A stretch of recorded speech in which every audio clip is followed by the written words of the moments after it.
the first thing that pops to my mind is get a second opinion. Get a second opinion, get a second opinion, get a second opinion. Make sure that the doctors that you land with are working for you. Make sure that you click with them. And it turned out that I had one of the most fantastic teams for me. I had one of the most fantastic teams, and I couldn't have asked. It ended up being an all-female team, which I didn't go in wanting an all. I just went in wanting the best physicians, male, female. The gynecologist oncologist who removed my ovaries and fallopian tubes was a male. He was phenomenal. Loved him. Great. So I really didn't care who did the surgery. I just wanted to make sure that whoever I did got me. Right. Yeah. So that's the first thing, is make sure that you have a surgeon that you really click with. And if you don't, and you've got questions and you think that they might not be right for you, find another doctor. It's not hurting anybody. Go and get another opinion. You can go back to the guy that you saw if that turns out to be the one that you liked. Fine. It's more than just your output, more than a bike. When you hear your shout out, you know it's all right. Put on your magic pants and let's go. We're cruising into the power zone. Clip in, set yourself free. Come on and take a ride with me. You know what you need to know and what's it all about. Everything you need, it's on the clip out.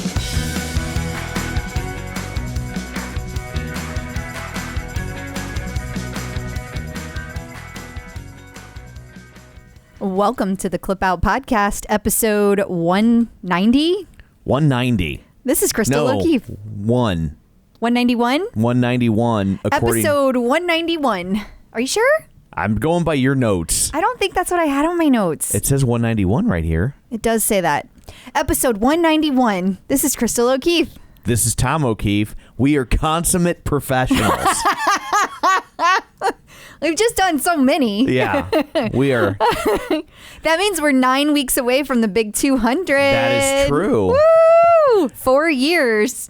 All those other little babies out there. So where are we at? Oh, so Dr. Jen's back this week. She is, Yeah. yes. And I think we have a new system for working with her schedule better. So, oh my God, you guys, so many good questions. So many good questions. Yeah, posted out there about like, hey, what are you guys struggling with? I guess that question was better asked than the last time I did because you guys brought the questions. Like within 10 minutes, it was just like boom, boom, boom, boom, boom. Yeah. It was an embarrassment of riches. Yeah, and Dr. Jen was so excited. She can't wait to go through these questions with us. So every week we're going to be setting those up. So if you don't hear yours this week, stay tuned because it will be in the future. Correct. So and then when we start to run low, we'll throw that out there again. Definitely. Now that we know how to ask it in a way that elicits a good response. Yes. So not that the responses were bad the other time. No, but I think that people took my question the first time as like personal questions for Dr. Jen versus like, hey, like advice. Yeah. She's kind of like a sports psychology version of Ann Landers. So if you were like, do you have a question for Ann Landers? You wouldn't typically respond with like, where did you grow up? Right. So it was that kind of, exactly. Nothing wrong with that question. No, just not what we were looking for. Yeah. So, shameless plugs. Don't forget, we are available on Apple Podcasts, Spotify, Google Podcasts, iHeart, TuneIn, wherever you find podcasts, you can find us. And if you find a good place where we're not, let me know, and I'll fix it. And we also. While you're finding your podcast, you should subscribe so you never miss an episode. And if you would be so kind as to leave a review, that's always helpful as well. So here's this week's review. It's a little bit of a journey. Okay. So I'm prepared. So let me put my sailor hat on. Yes. So this is from the one Ram. Okay. Whatever that means. Okay. So, and it says, trying not to be annoyed.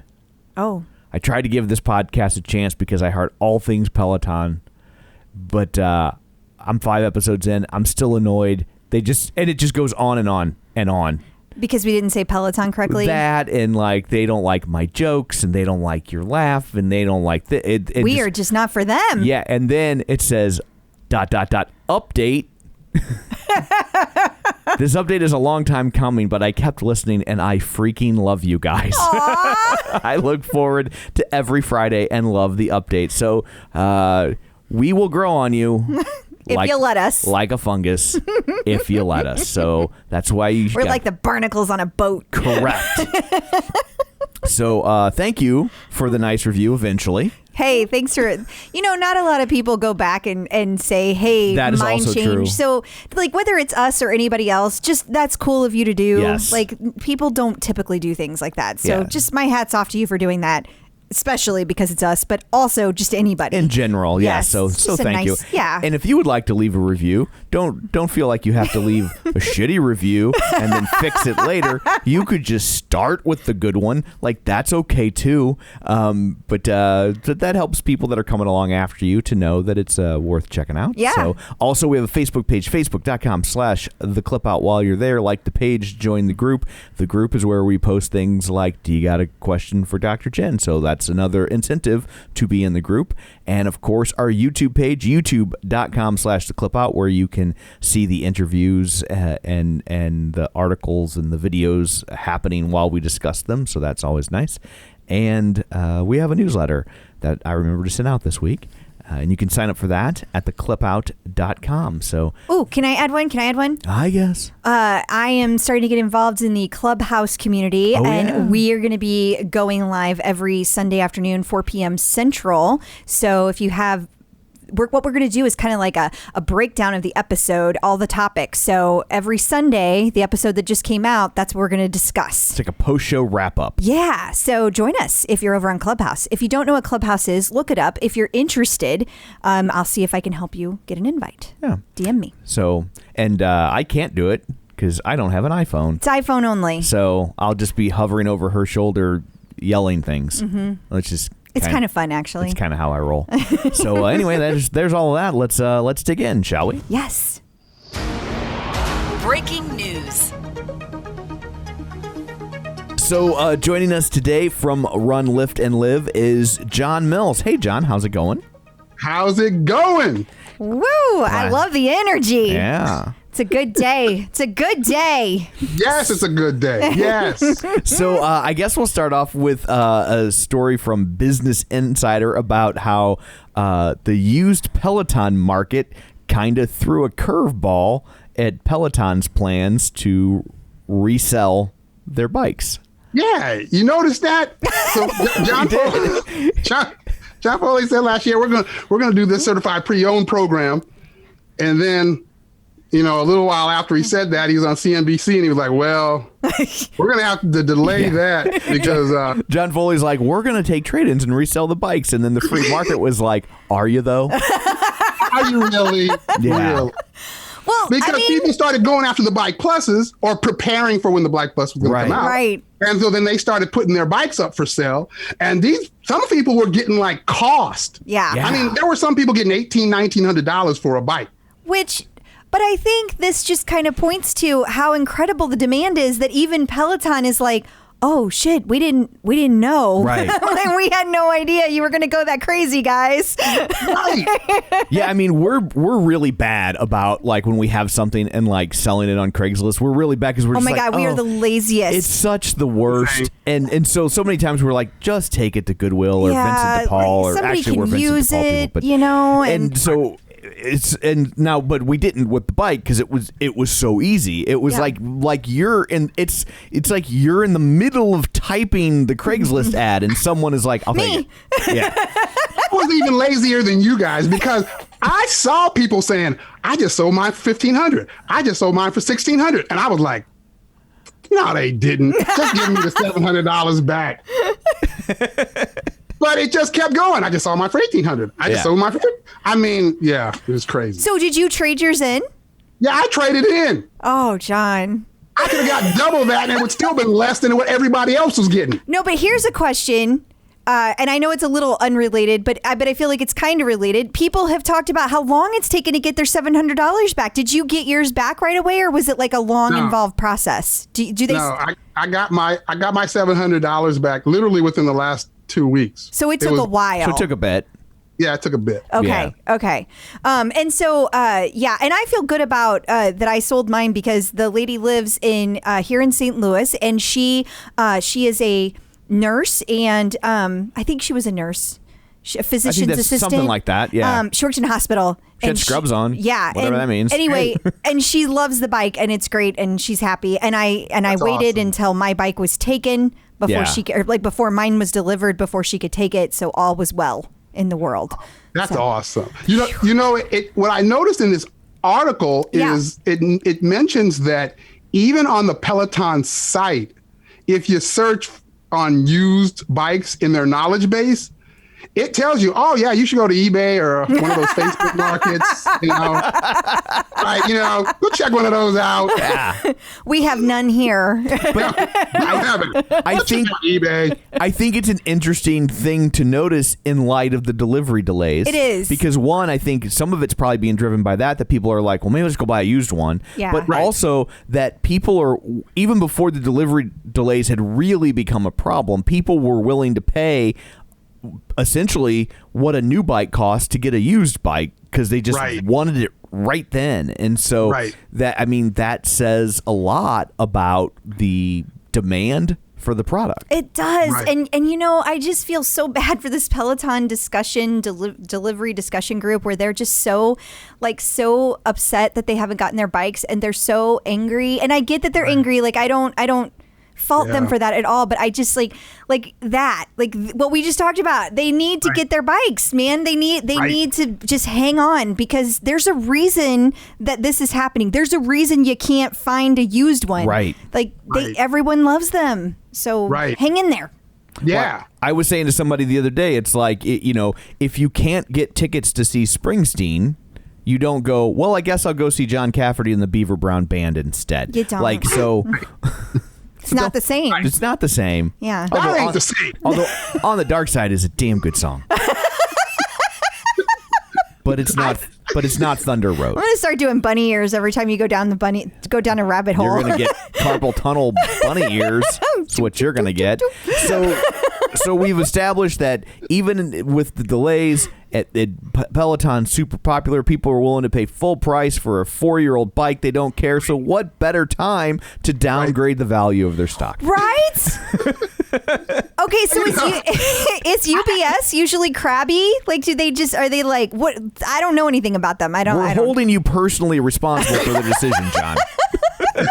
Well, this particular analyst and UBS, I'm not as familiar with. There are those analysts that you're very consistently seeing, and this one I'm not as familiar with, so I'm not really sure. But yeah, they downgraded them to sell, and it immediately affected the stock price. Right, it dropped that day. So did it bounce back? I don't even know where we are today. Let's see. I think we were back up another 6% today, closing somewhere around 156. So yeah, it bounced right back very next day. But yeah, I always find it interesting. Originally, I thought there's not as much power in an individual analyst putting something out. But I mean, lately, it's very consistent whenever any analyst, publishes an upgrade or a downgrade, there's an impact. I see it, right? So that was interesting. I'm going to declare myself as expected. I'm going to declare myself an analyst, and then I'm just going to say good things about Peloton. Do you think that'll work? Right. Let's try it. Yeah. I don't know. Now, I don't know. I'm not a stock guy, but I figure, I'm no Jim Cramer, but I think I can get things wrong just as frequently as he does. And I'm just going to say, should you be taking stock advice from a company that has BS right in the name? That seems like a ill-advised marketing decision. They also have a correction right in there, this article, and they've had to fix the spelling of Chewy. I'm just saying. Wow. That's not exactly a difficult one. That right there explains why it bounced right back up the next day.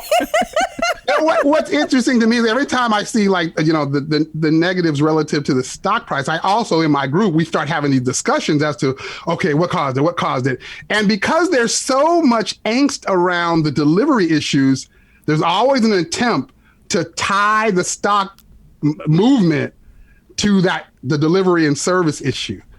I haven't seen any tie yet. even this to me was just the UBS statement.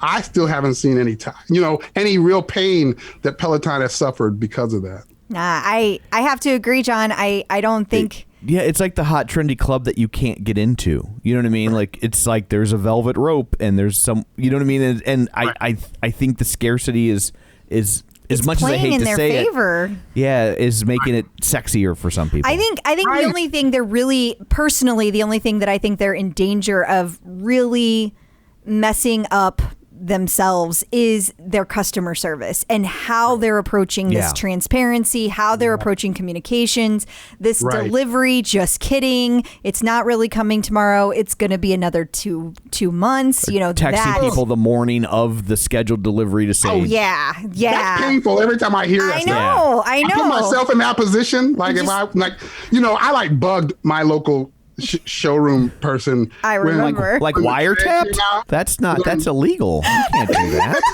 That's not that kind of bug. It was all covert. Don't tell anybody. I had all the insight. He's in spy mode. But I'm on the tread, on the Bike Plus, and they were always very kind and they would help me out. But yeah, you imagine, I can only imagine sitting home. It's coming today. Hey, they're not here. Let me call them up.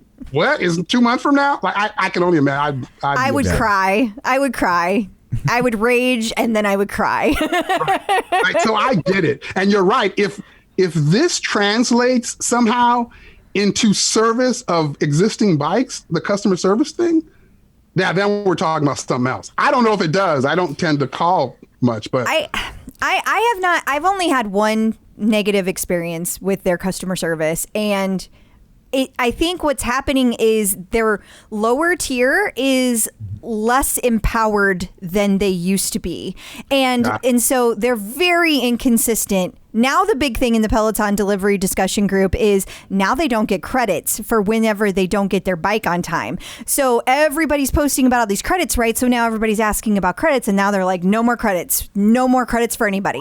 And so now people are losing their minds because they're like, well, so-and-so got credits. I want credits. So that's the next thing. So like this is the kind of thing that really gets to people. Well, and the other thing to remember, too, we talked about that ProPublica article a couple months back, but that a lot of these tier one support people you're talking to, they're not Peloton specific employees. It's been farmed out to a third party that handles phone calls for a lot of different companies. So like, they're talking about Peloton on one phone call. They're talking about, your local electric company on the next, or Reebok or whatever, and so they're also not going to be as knowledgeable or as dedicated because you're just one of 100 different companies they might have to represent. Yeah. That makes sense. So speaking of the customer service, this week there was quite a ruckus. A kerfluffle, if you will. Yes, because somebody in the customer service department put in their first name and last name in the chat. So like typically if you go chat with support, it just has their first name and their last initial. Well, this person put the whole thing in. And then at one point, the person asked like, well, so can I ask why people are getting their bike before me that ordered after me? The customer service representative reportedly said, you cannot. You can either get a refund or you can wait. Those are your choices. Oh, I know. Yeah. That just felt like you took me back to the 70s and my mother was talking to me. You can eat the green beans or you can eat nothing and go to bed. You can eat the back of my hand. Yeah.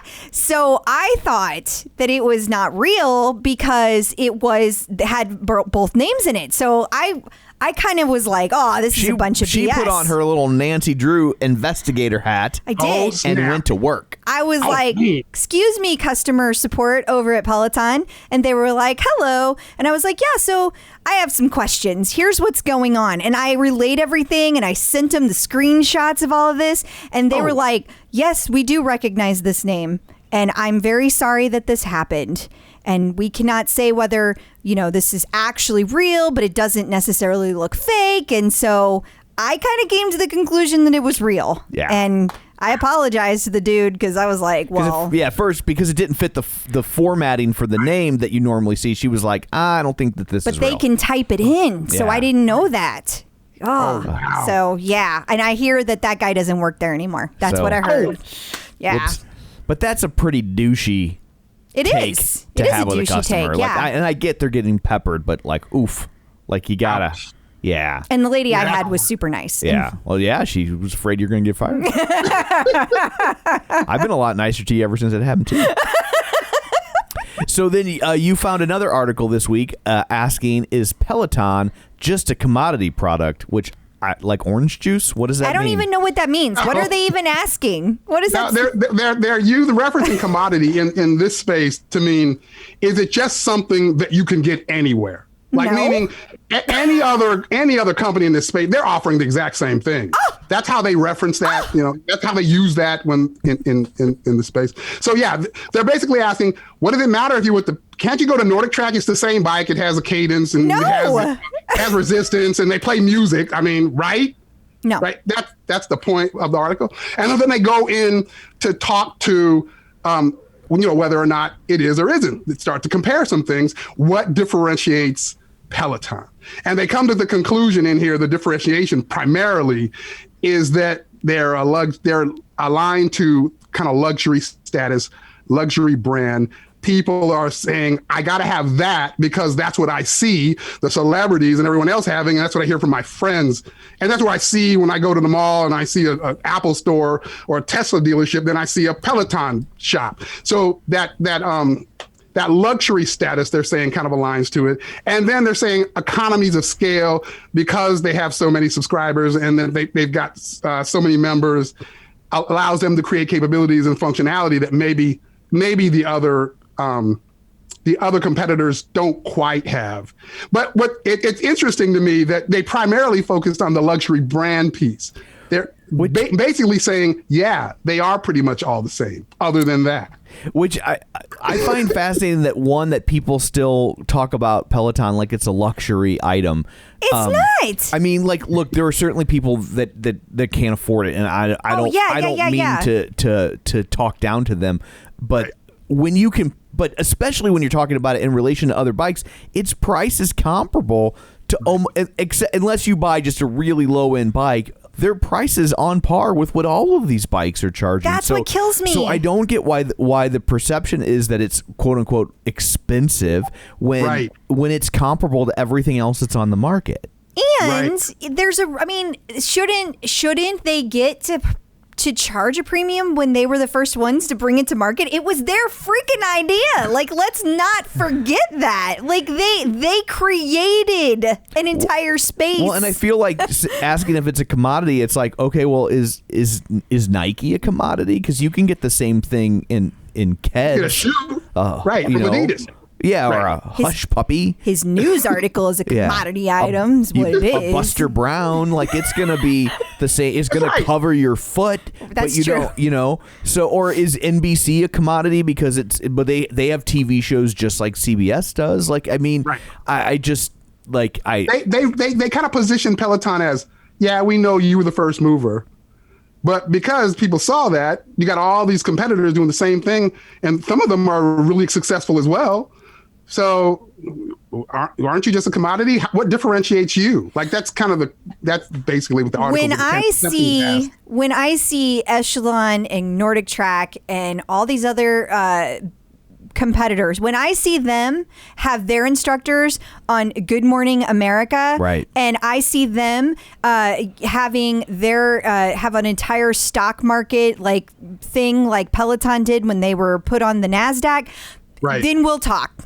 I think when you're talking about the size of their audience and economy of scale, like I feel like the size of their audience is an issue, but I don't think it's economy of scale so much as it's almost like if everyone else is buying a Peloton, do you want to go join the other club? No, because you want to ride with your friends. Right. And so like I think they've kind of reached critical mass and a tipping point in that regard, in that, like, you don't want to be the odd man out. And so I know we live in a world of like Apple versus Android, but this is almost like Apple versus Cricket. wireless. You know what I mean? Right now, like there isn't a Pepsi to their Coke. There's barely an RC Cola to their Coke. And the other, go ahead. I'm sorry. Go ahead. What I think, I still believe this, and I know that a lot of people probably don't, but I still believe that the social elements of Peloton are so huge. I think that's a core element that differentiates them. When you say social, people start thinking about the OPMP, and I'm not really talking about the OPMP specifically. I'm talking about the other thousands of Facebook groups that are out there relative to Peloton. I'm talking about the number of people that are in these thousands of Facebook groups that were spawned off Peloton. I'm talking about how many people are following them and other folks on Instagram relative to Peloton. None of those things do you see on any of those other products. Right. Not even to a small percentage of it. Like they're vastly ahead of all of those other. Yeah, by order of magnitude. That's exactly what I was going to say, John. Like nobody else. I haven't seen any of those other companies start up a podcast because no one is compelled to talk about it. They're not, and I'm not saying that people shouldn't or can't buy another bike and still be part of the Peloton community. I'm just saying if we're talking about is the Peloton bike itself worth it, that's part of what you're buying into. You're buying all of that, the community, the experience, everything. And back to our second story, I feel like that's the part the analysts like repeatedly miss when they just see it as a hardware product. Agreed. Right. I mean, you think of Echelon. I mean, I think they're producing like 2 to 3 times the number of class content, according to them. I know. That side eye was at them, not you. Yeah. According to I don't know how much you can believe that when we go back to the whole Amazon bike thing. Right. I don't know how much you can believe that, but that's what they say. And I mean, they've got music and live classes and a leaderboard. So, I mean, if you're thinking about it from that perspective, you're like, okay, maybe it's a commodity product. But once you start thinking about the social element, I mean, Echelon doesn't have any of that. No, not at all. And they never will. No. Because it didn't get created by Peloton. It got created by the people.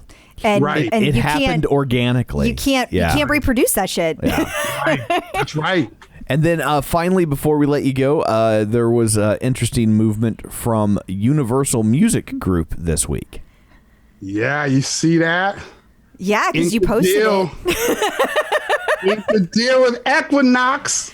Yeah, so they're saying like, oh, they have all this ability to watch certain programming like Netflix and things like that. Is that what? It's not only that, it's also a music licensing deal. So it's giving them greater access to the music content. But see, I want to dig into that more because I don't quite understand how that works. If you just license with UMG, like what can't you play? But everything beyond else. that, they've got some type of music licensing deal. But along with that, there's other content. And I think that's what you were referring to. I found it interesting, number one, that they're going that route as a means to allow their Varus platform to play more content, which is used on the SoulCycle at home bike. So I saw this as a push to get more people to get that SoulCycle bike. And secondly, I found the piece about, I think is it Netflix? The piece about that interesting in that you'll be able to see that Netflix content on the bike. So then I went, oh, who else does that? Well, Nordic Track does. So does Bowflex. Okay, and I know that there are a lot of people that think this is something Peloton needs to do, and I know you asked that question as well, John, but I argue the counterpoint that that's exactly what Peloton doesn't want. That's a differentiator because they want you to be engaged. They don't want you to half-ass it. They want your whole ass there. Yeah. I mean, it's your ass. It's the instructors that make it sticky. It's the social community, but it's the instructors that make it sticky ultimately. I can go to any gym in the world and watch TV. Yeah, and I mean, I think the thought process. I feel like that's an old world mentality about workout equipment. About like, oh, you watch TV or you watch CNN or you watch the game while you pedal on your bike or you run on your tread. And there are certainly people that still want to do it, but I think Peloton is prepared to let those people go away to other companies because the people that have passion for the product are the people that are actually engaging with the content, not people that are binge watching Game of Thrones while they pedal away. And right, so, that makes sense that would be anti to what they're trying to get you to do, which is be engaged into what they're creating and those instructors that are providing the content. So I get it. That makes a lot of sense to me. And for me, like, I want to be engaged that way. Yeah. It works perfect for me. But my question in my group was, does everybody think like me? Like, I don't know. Am I like the smaller percentage? Is there, I don't know. I didn't know. Is there like 80% of the people that are going, you know what, I need to get this binge watching in, and so can I do it while I work out? Like, is that happening? I think there's a certain type of person. I don't feel like it's a majority. And the reason I don't think it's a majority is because I think I have talked to so many people you've talked to a lot of people ever since you had your Peloton, right? And right.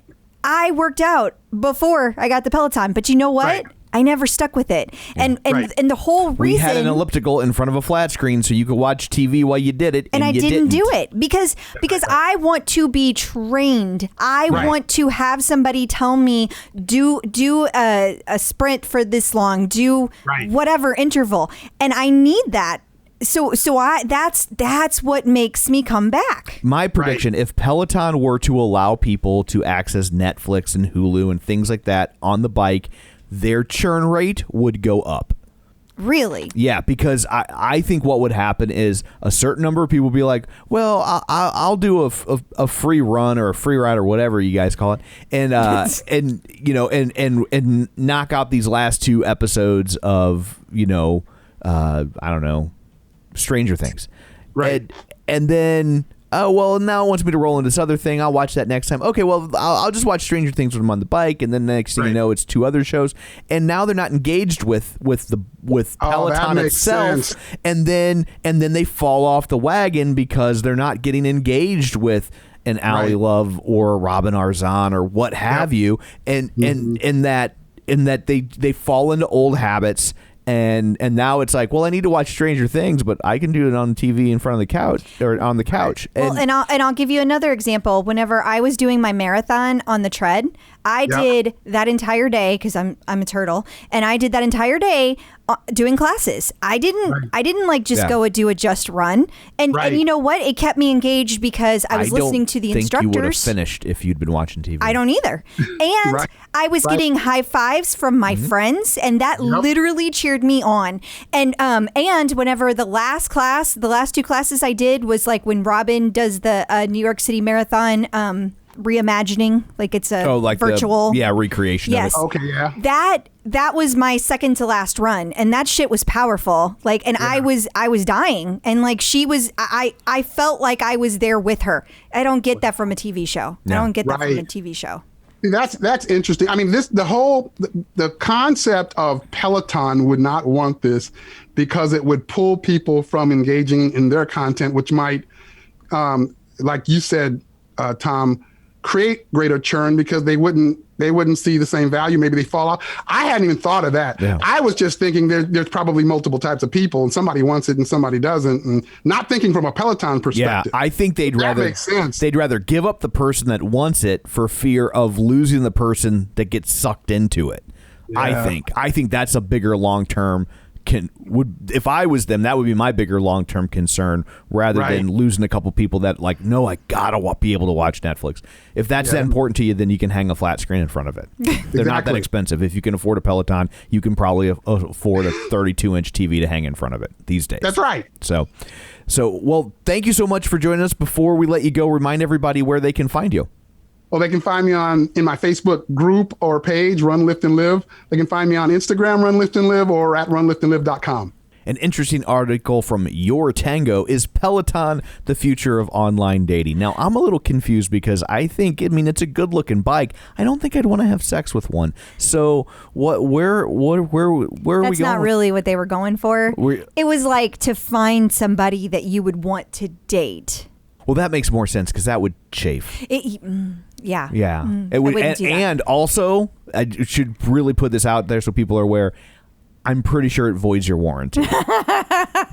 So, ew. Okay, so this article really cracked me up because it talks about how people are using the high five to flirt with people. And so then if you're having a good experience with the high fiving, apparently the next like level is to then video chat with them. Oh. And then, you can like get to the point where you're talking online and then eventually dating. Now, and then once the pandemic's over, you can get sweaty in person. Now, we know Pelo couples. Like, there are lots of people who have met in the Peloton world. So maybe this should have been obvious to me, but it wasn't. So I put out my own little, like, what the hell, guys? Right. Fill me in. And I got so many fascinating comments. Like, first of all, we're going to have to come back and do a whole conversation about this. I was even thinking maybe this should be like a Valentine's Day special. But I'm digressing. The clip out dating game. Next year we can do the clip out newlywed game. I was just thinking they could all come on and talk about their experiences.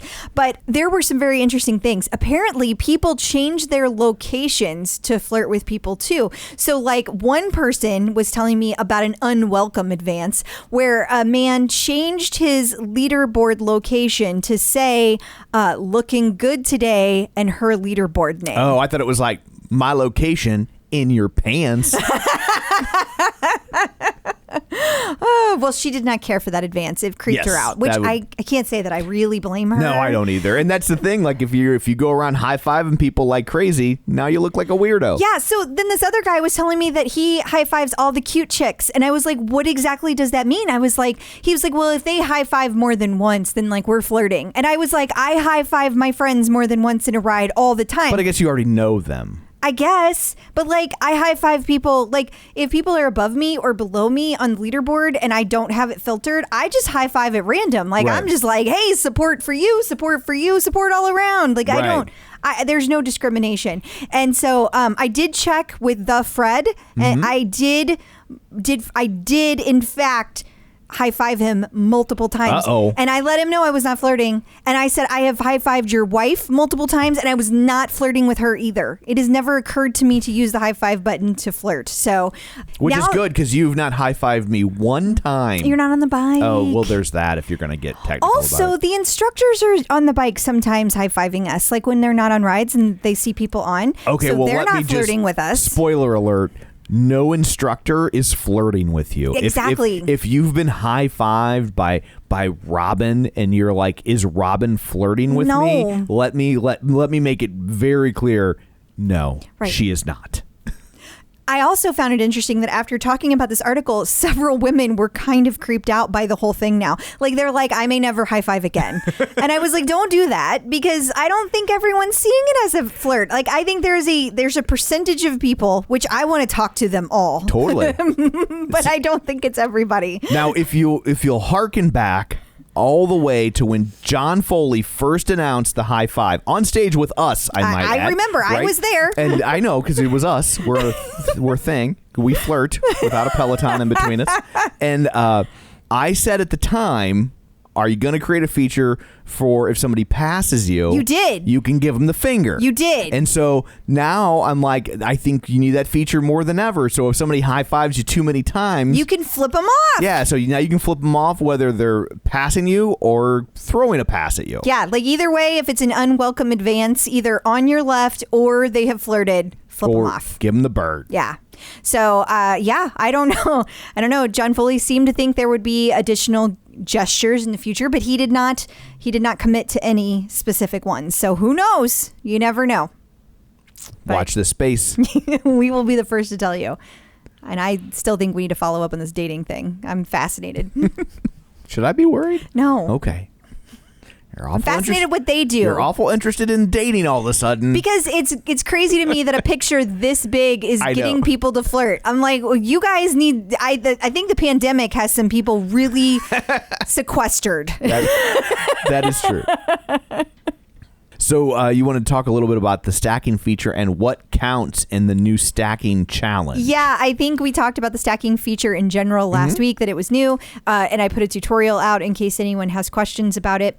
But there's a new stacking challenge, and you have to take like 6 classes from like January 18th through February 1st, I think. Okay. And then you get a stacking badge. But the interesting thing is that it says in the fine print that it's cardio and strength classes. Now, the interesting thing is not running and bike classes don't appear to count for everyone at the very least. Like there needs to at least be one class in your stack that counts as a strength or a class titled as cardio, which is confusing because running and biking are cardio. Right, yeah. So people have been a little confused by that. So if your stacks are not working to get you credit toward the stacking challenge, make sure that you have a strength or a class titled as cardio in your stack for it to work.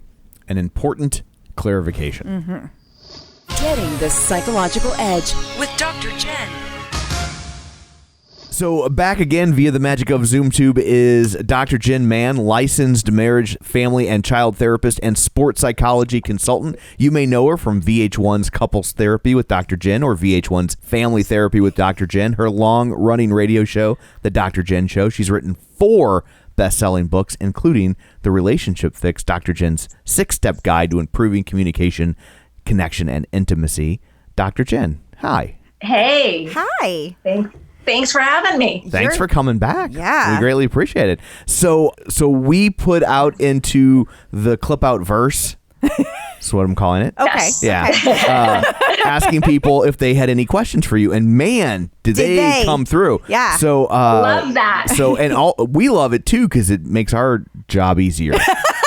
So let's be like I don't like it sounds altruistic. Like we just want it, but no, like it sounds like Crystal wants to help people. I just want to do less work. And so it's what makes us. And I want to help people. Yeah, so it all works out well. Exactly. Yeah, 2 out of 3 ain't bad, like meatloaf. Yeah.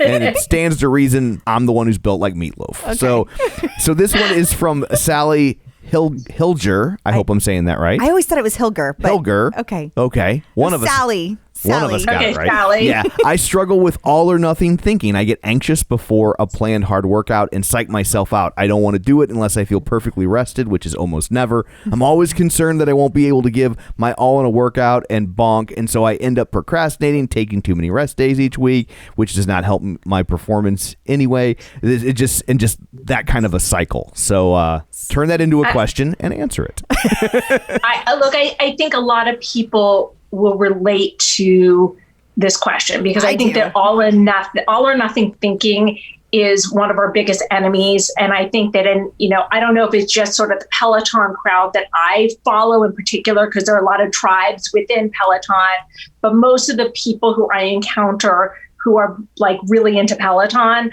are pretty type A. And I think also right now we're in a pandemic, so the stress level is higher than ever. So I think right now, whatever we are, we have a tendency to be more of right now. And whatever coping skills we use to get through difficult moments, whether it is perfectionism, whether it is being hard on ourselves, like whatever it is that we typically do, we're probably doing a lot more of now. The flip side, the positive of this is that there's no better time in a pandemic to learn new skills because first of all, most of us are at home right now. And if you can, my motto these days is if you can do it in a pandemic, you can do it anytime. So you are able to learn the skills now, you will be able to do this for life. So where you need to put your effort in is in changing your thinking. And it sounds like a part of you recognizes that your thinking is unhealthy, that it's actually sabotaging you, that when you're that much of a perfectionist and you demand that much of yourself, then oftentimes it backfires. And I think, I agree with 99.99% of pretty much everything my Peloton instructors say.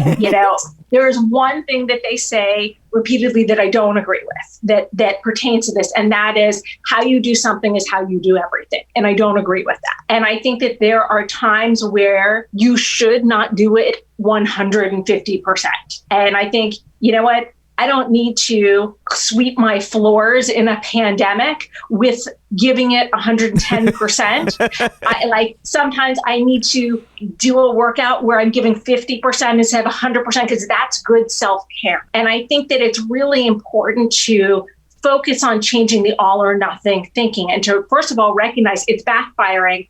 You're doing more harm than good. You're being more self-critical. Your workouts are not as good. You're stealing joy from your life and from your workouts, and that this is harming you. And I think that instead, what you need to do is focus on self-care and focus on the process instead of the outcome. Instead of how can I push so hard in my workout? How can I give 100%? How can I get the most joy out of my workout? Because I look at my Peloton workouts and my fitness regime, which I put in quotes, as an opportunity to escape and to live longer.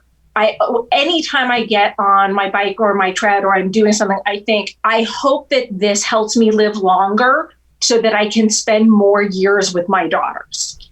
And I think it's important to shift your thinking and also to ask yourself, why are you expecting yourself to go 150% at every workout? What is it about your history, about the messages you got as a kid, about your self-concept? Why have you held on to this idea that is clearly harming you? And to examine, where did you get that from? And as you guys know, because we've talked about it on air and off air, I was an elite level rhythmic gymnast. I was on the national team for 5 years. I performed in the '84 Olympics. I had a very, very strict Russian coach who was very much old school. And so I understand this thinking, and I once had it. So I can speak to it, not just professionally, but personally. And I had to do a lot of work on myself to find that middle ground of, I'm not going to use workouts to beat myself up.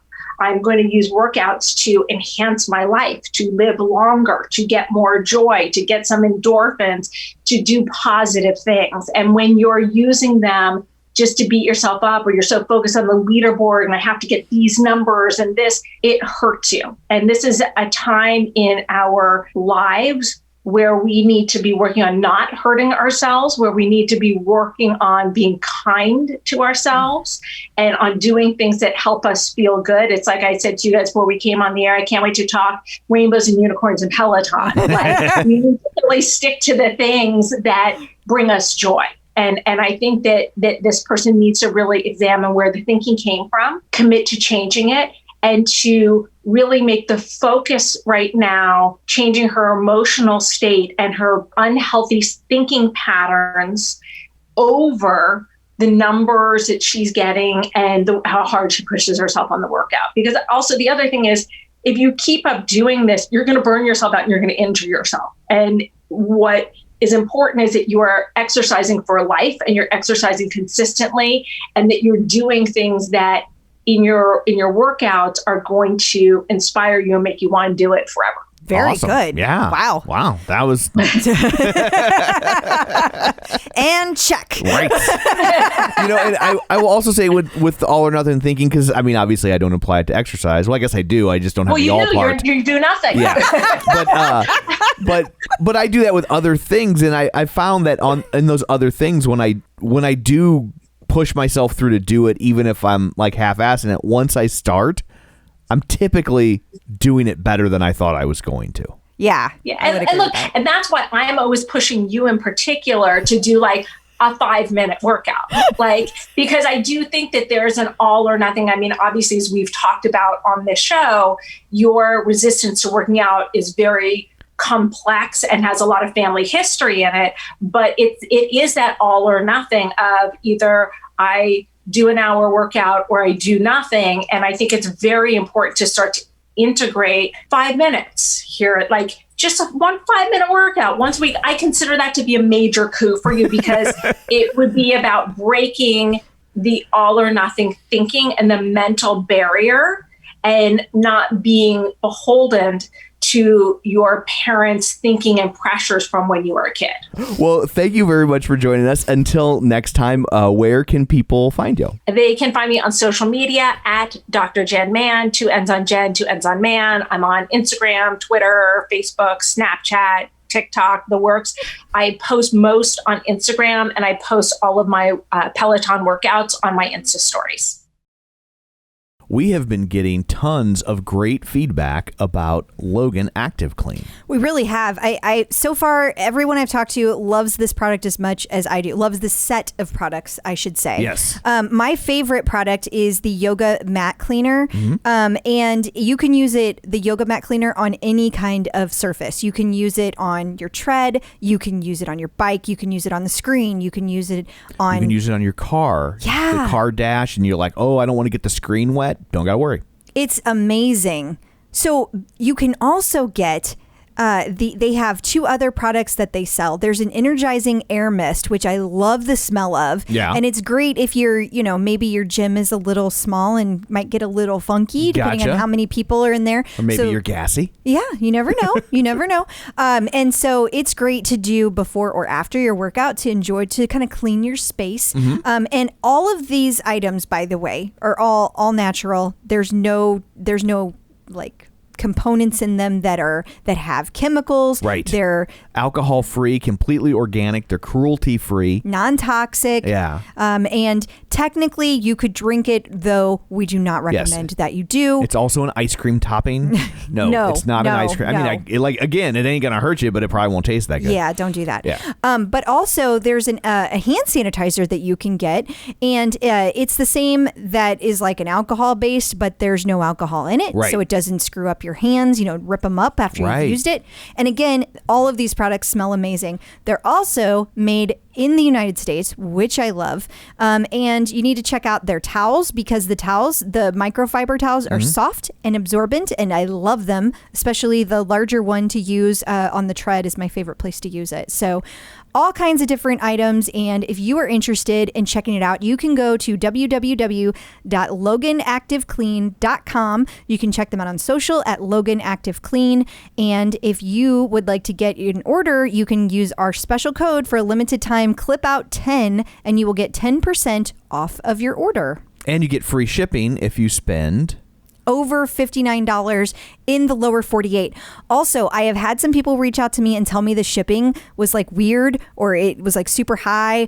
There's been some issues, like he's still working this out. It's a brand new shop. So message Logan Active Clean. They will get you set. Do not let that deter you from ordering. Peloton in the news.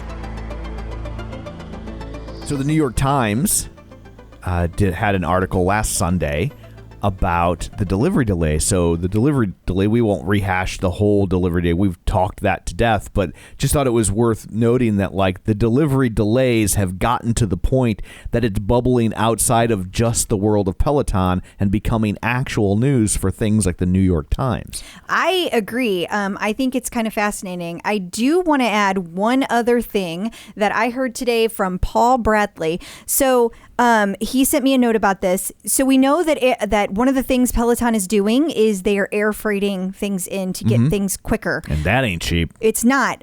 But get this. They actually bought a cargo plane.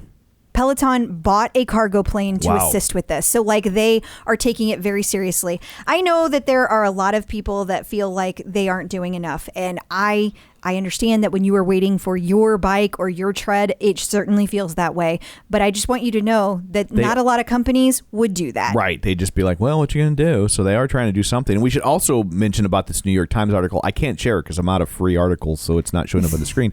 But I should probably also mention that you, Crystal, were quoted in this New York Times article. We got a little quote. Yeah. We got a little quote in there. And it was pretty cool. And I was listed as husband. Yes. He's my husband. Which I am her husband, so that's fine. I just thought it was great because like you see so many women complain over the years about just being identified as wife of. And so I'm like, the tables have turned. I got identified as husband of. So it's an appropriate. This is what a feminist looks like right here. 2021 seems like an appropriate year for that to happen. Absolutely. This week in particular seems like an appropriate year for that to happen. I got my name in the New York Times. I'll take it. Same. I got no shame in being your husband. Aw, thanks. And then also we talked about this a little last week, but Alex Toussaint was on the Today Show. Yeah, and I'll tell you what, if you guys have not watched this video, you need to. What an inspiring story. Like, Alex talks about his dad and his relationship with his dad. And oh my God, it's heartwarming. When he said he still remembered the day that his dad called him and said, "I'm proud of you." That's the day he got hired at Peloton. And he remembers the day, the time, everything that he got the call from his dad. I got chills from it because he meant it. And like Alex, it's just crazy, his story. He went from cleaning the floors at a cycling facility and asked to be a teacher, and they let him try it the next day. And then Peloton found him there. Like, they scouted him. I mean, that's just amazing. And he's a phenomenal teacher, and I love his inspiration. And I love hearing Carson Daly talk about how Alex truly inspires him on a daily basis. It's just fascinating. And you get to watch them work out together. It's just a great video. So if you haven't seen it, you need to drop what you were doing and go watch it right now. Checking out the competition. Everybody wants a piece of the pie, man. Everybody. And now Cirque du Soleil is getting into the game with what? Online workouts? Yeah, this really surprised me. Tim Shaughnessy sent this to me. If you would have said name every place that would possibly ever come up with one, I wouldn't have named this to save my life. Well, they are hurting. I know bad. they so are. I've done Cirque du Soleil shows as a promoter, not a performer. In case anybody was wondering. I think everybody knows. Okay, just making sure. And I could have been like the plant that they put in the audience to come out and be like, what are you doing with me, Frenchie? I don't know. And but they filed for bankruptcy. They had to close down all their shows, their permanent shows that are in Vegas. Obviously they can't be a touring property because touring isn't a thing. So I mean, like, this was just a real gut punch for them. So I'm sure they're just desperate for anything. But so do these workouts do they work like if you don't know how to juggle? How does that like? I feel I'd be scared to death to do a Cirque du Soleil workout. Me too. And it's called Cirque Me Out. And you do it's like, it's their artists in a 3-part series, and you get to do a full body workout with them. So it's kind of a little bit of everything. Yeah. So I'm assuming it's dance related, very high cardio. So is this something you pay for, or they just posted this? I think they just posted this. Come and watch our things and remember that we exist. And one day when we all have gotten vaccinated, we can leave our homes again and go see a Cirque du Soleil. Yeah, they have a few different kinds. Like, they have the Circuit Out. They have then they have 3 seasons of that, and then they have yoga, and then they have like just regular full body workouts. So gotcha. I think they're building it as they go. I don't know if they're actually trying to make money off this, because it says that it says become a Cirque member to get our news, but it doesn't say like pay here. Gotcha. So I'm assuming. And they do have a membership where like you get tickets in advance and better seats, and you get your own juggler, I think is how it works. Like, I don't think that's a thing. Take home a juggler? No? If it is, I'm totally signing up for that when they're back. I would like to take a juggler home. First the dating, and now you want to take a juggler home? What is going on? Am I even going to be on the next episode? We'll see. Goodness. I'm joking. New content. So we got a new series from Olivia. We do. And I want to point out it is on the tread, not the bike, because she teaches both. Okay. So this is her first series, and this is called the Breakthrough Run.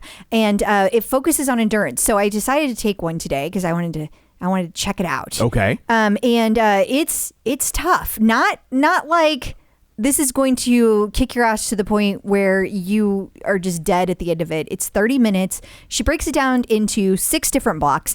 And the idea is to like do longer blocks throughout, and then at the very end kind of like surpass the rest of it. So let's say you do a sprint at the very end.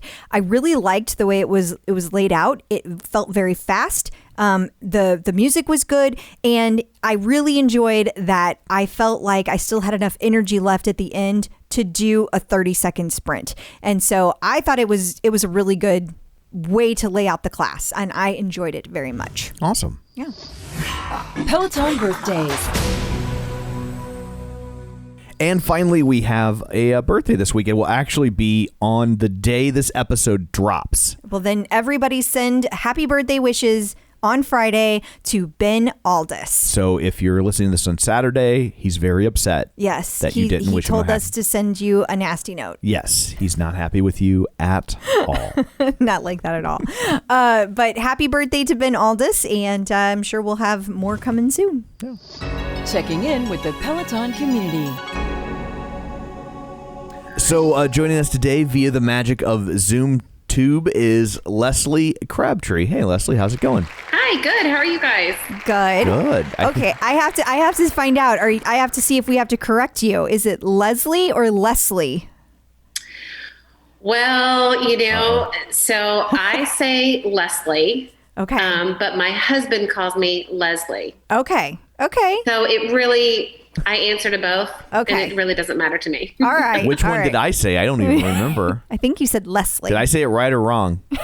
I honestly, I didn't even pay it any attention. That's how much I don't care. Well, at least I'm not married to you. So, if I get it wrong, it's just some random guy on the internet. Yeah, as long as your husband gets it right, Yeah. it's okay. I was too focused. Well, he doesn't, though. That's the beauty. So there is a right way. See? Any man who's been married for any length of time can assure you there's always a right way and a wrong way. Mm-hmm. And we know Tom. We know you're keeping score. We are. It's always right there. For sure. Yes, for sure. I know my first thought was when I saw Crabtree, I was like, is she related to the teacher from the Little Rascals? That's a thing? What was the teacher's name on the Rascals? Crabtree. Was it? She was Mrs. Crabtree. Yeah. I got nothing. That's and then that's kind of where they get the teacher from The Simpsons on. She's Mrs. Crabapple, but they pronounce it Crabapple. Do they? Crabapple. Mm-hmm. But it's And Crabapple. the best part is my mother-in-law is a teacher. How about that? That's awesome. Yeah. Oh, okay. Well, we'll get to the actual interview here. Sorry about that. So how did you originally find Peloton? I'm not sure where in your journey that occurred. So I heard of Peloton. I'm actually a cycling instructor. Okay. Not so much anymore. I took a cycling and teaching took a back seat last year.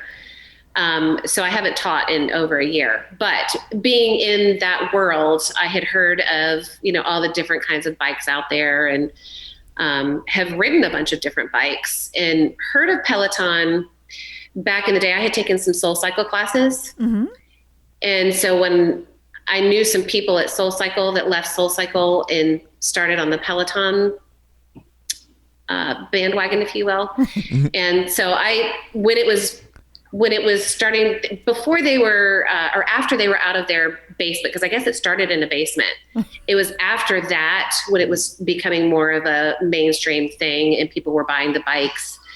That's when I really started to hear about it and never thought that it was going to be for me. Never thought that I wanted to do that by myself, because the allure of cycling classes is the community that you create in the classroom and the energy in the classroom. What year did you get your bike?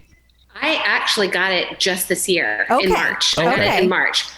So I didn't think I wanted. So in March, I had been talking to my husband about it because gym membership is expensive if you're only attending cycling classes. And I had said, hey, our anniversary is in April. I really would love a Peloton. Would you be willing to invest in a Peloton? And if you buy me the Peloton, I'll quit the gym and save you money. That's my way of thinking. Yes. Husbands will jump at that. Yeah. So was that before, I know COVID was, people were talking about it, but there was that point in mid-March, like March around 13th. Right, the 13th, when everybody was like, oh, this is real and we're all going to die. And was it before or after that line of demarcation? It was like the day of, because I was like, oh, crap. Okay. Gyms are going to close. Right. Pelotons are going to be hard to get. Yep. Because gyms are closing. We literally bought it that day. So you were just a smidge ahead of the curve. Nice. You were like, I was. Yeah. Well, at that time, nobody, you had kind of two camps of people. Well, I guess we still have two camps of people where, it's like, oh, is it going to last a long time? Oh, it's just going to be like a week. It'll be fine. It's no big deal. Like nobody knew, how it was going to turn out. So a lot of people were like, oh, I'll just get back to my regular schedule when this is all over. We were so naive back then. Who knew? And I think what this also tells us about the Crabtree household is that they keep a lot of toilet paper on hand year round, because her first thought wasn't go buy toilet paper like the rest of America. We're getting a Peloton. She was like, getting a Peloton. Yeah, that's a good point. It's a good point, Tom. I did. I literally did. I was like, we have to do this like now. I knew, like, that's the only time I think that I've ever made a super smart decision like that. Oh, no. Do you know what I mean? Like right before it got really bad, like I had enough foresight to know that these are going to be hard to get our hands on. I need to hurry up and do it. Yeah, you were on it. You were looking out ahead of time. I did the same thing, but with bidets. He did. Yeah, that's a thing. You didn't. Yeah. I was like, these are going to be hard to get. And so I went and bought 3. They're still sitting in a box. Yeah, we've never done anything with them. I don't know how to but install hey, them, if we need them, they are there. Yeah. If you run out of your toilet paper stock. Exactly. And then since I didn't know how to install the bidets, I stocked up on super soakers. I figure we'll just bend over and clean each other off. I love it. It's a lot easier to install. I mean, it'll be, and in my defense, I was at the time, it was March. I wasn't thinking about December. I thought by December we'll have toilet paper again. It would be okay. Again, who knew? Well, we were so naive. Here's the thing, though. So you have a bidet. Mm-hmm. How do you dry off? It's in a box. I don't know. We've never had to use product involved with that? I don't think that there is. My understanding, and it is limited because I've never used it, but from what people have explained to me, that you just, you do a little air drying. And I think some of them, the nicer ones, not off of Amazon in the middle of the pandemic, the nicer ones that are like built in, they have a dryer. So we got a cheapie because we were afraid there was going to be no toilet paper. Yeah. So just in case. Yeah. I'd say that's a different kind of bidet. Okay. All right. Well, good. Yeah. At least you have them. Yeah. It's there in case of emergency. Break ass. I'm really glad we covered that. Yeah. That's the important topics everybody wants to know. So changing gears to a more serious topic. Yeah. You've had an incredibly long and very involved health journey. So I was wondering if you could kind of walk us through what that looked like for you. So I found out in May of 2019 that I had the BRCA gene mutation. I lost my mother to ovarian cancer 14 years ago, right after our youngest son was born. I lost my mom. Prior to her getting really, really sick, I'd gone to some doctor's appointments with her, talked to her oncologist and said, hey, what are my risks? What do I need to be worried about? And he was like, I'm really not worried about you. You guys don't have a long family history of breast or ovarian cancer. Your mother is the classic case of ovarian cancer, postmenopausal, over the age of 60. She's the classic case. I really am not that concerned with you. I was like, okay, good. So I asked the question very early on, went on about my life. Well, my OBGYN here in Nashville is like a dog with a bone. And every single year she would say to me, do you want to do genetic testing? Have you thought about genetic testing? Every single year. And every single year I shut her down. I was like, I'm not worried about it. I'm the classic case of my mom's classic case of ovarian cancer. Talked to her oncologist. I'm good, but thank you. Every year, you guys, for 14 years. Like when I say she's a dog with a bone, a dog with a bone. Thank God. So last May, when I went in for my annual exam, she brought it up again. And again, I said no. And she's like, well, why don't we at least do an ultrasound to take a look at your ovaries just to make sure that nothing's happening? I was like, all right, I'm down with that. I mean, that's quick and easy and don't have to get insurance involved, because the whole thing with genetic testing is it's pretty expensive. Yeah. Can I just stop you for a second because I have a question? So is this something your doctor asks all of her patients, or was there some reason that she was asking you? Because I have never had my doctor's never asked me that. None of my OBGYNs have ever asked me that. Because my family history, because of my mom. Okay, gotcha. And protocols have since changed. When my mom was diagnosed, genetic testing was not part of the norm. It wasn't. Now it's just kind of standard procedure to ask the patient if they want to be tested for the gene. It wasn't then, because there was one company that was doing genetic testing. It was extremely expensive. And so it just wasn't a thing. Gotcha. Okay, gotcha. Thank you. Fast forward 14 years, they've learned more. They understand that there are more genes than just the BRCA genes that cause breast and ovarian cancer. More companies are now doing genetic testing. It's more cost effective, and insurance companies are realizing if we catch this on the front end and we do some preventative surgeries, it's a lot cheaper It's for us. cost effective for them too. Right. That's not being nice. Right. They're Right. Well, yes, absolutely. But if they're worried about their bottom line gives me an option to be preventative. Sure, I'm totally. in. Yeah, no, it's one of the few times when it's like the insurance company's worried about their bottom line works to the consumer's benefit. Yeah. Exactly. Yeah. Yes. Okay. Sorry. No, valid question. So went for the ultrasound, and it was a new ultrasound tech to the practice. She wasn't new to ultrasound, but new to the practice. And so the radiologist came down to say, hey, these are the images that I need. And so she looks at me, the radiologist looks at me, and I'm not the pregnant lady on the table. So it's not quite evident why I'm there and why she's doing ultrasounds of my ovaries. And she's like, hey, what's up? Why are you here? And I told her, and she pulls her lab coat over and she said, I'm also a geneticist. Oh. Well, that's convenient. I was like, wow. Oh, okay. And so she starts talking to me about, there are all these new genes now that we can test for, and genetic testing's come a long way. And she said, what we can do is we can draw your blood, and we'll send it off to the lab. And before they actually conduct the genetic test, they'll contact your health insurance company. They'll get pre-auth. And if there's anything that you owe, we'll let you know what that is before they conduct the testing.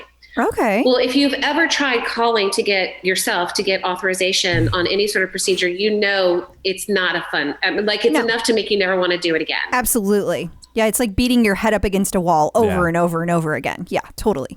And you still don't know if you got the right answer, right? You could still go for whatever procedure. They're like, oh, kidding, not covered. Yeah, well, and they leave themselves about 8 million, we're going to tell you the answer, but just so you know, it doesn't really count. If something goes wrong, we can't be held liable at all. So, yeah.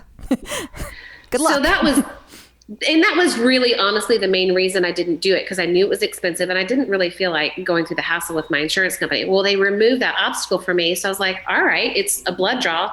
Let's do it now.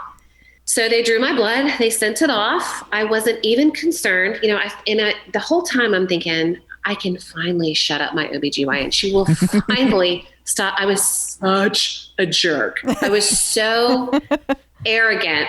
This is going to come back negative. I'm going to prove her wrong, and we're going to stop talking about this, and we're all going to move along. Well, joke's on me. The results came back, and I was positive for the BRCA2 gene. Okay. And so for people who may not be familiar with that means me. Yeah. That means that you have a higher chance of contracting developing cancer, ovarian and breast cancer, correct?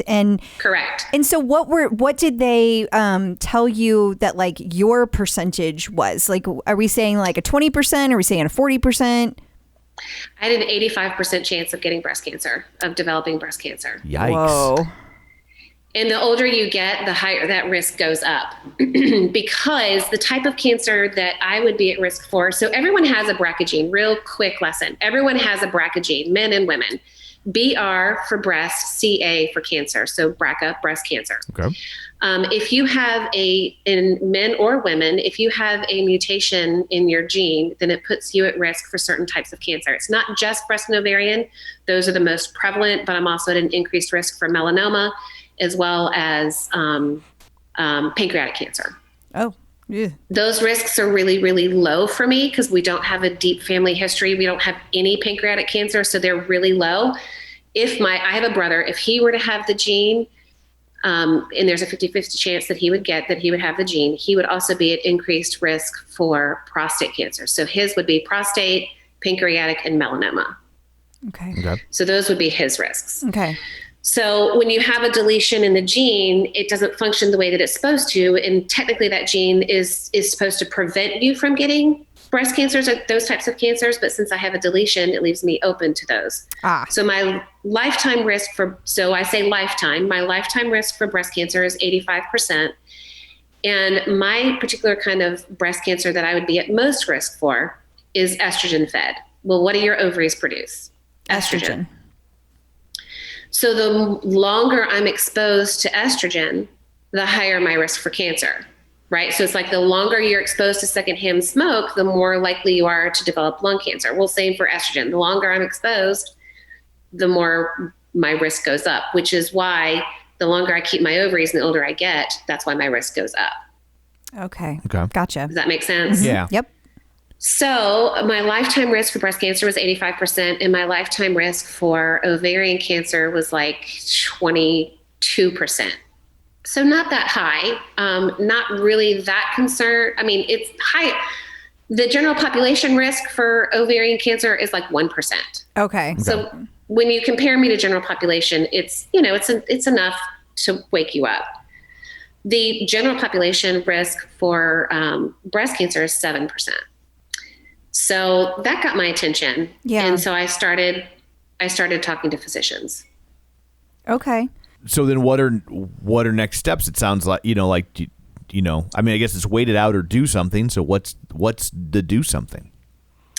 So I met with a geneticist, a genetic counselor, and went through all my risks. And Stanford University has this amazing interactive tool, this risk assessment tool, that you can plug in your genetic mutation, you can plug in your age, and you can plug in what you decide to do. Do you decide to monitor? And immediately when they found out I had the BRCA gene, they're like, instantly what we're going to do is we're now moving you to some sort of breast imaging every 6 months. So that's fun. A 3D mammogram just once a year, but a 3D mammogram, and then 6 months later, followed by a breast MRI. So every 6 months I'm being seen, but I'm only having one test. I'm only having that particular test annually. Okay. Gotcha. So that's the immediate thing, is you're immediately moved to increased surveillance. So then I met with a gynecologist oncologist who would deal with the ovaries. And I was offered surveillance there. He said, we can surveil your ovaries. And the way that we do that is we do an ultrasound every 6 months.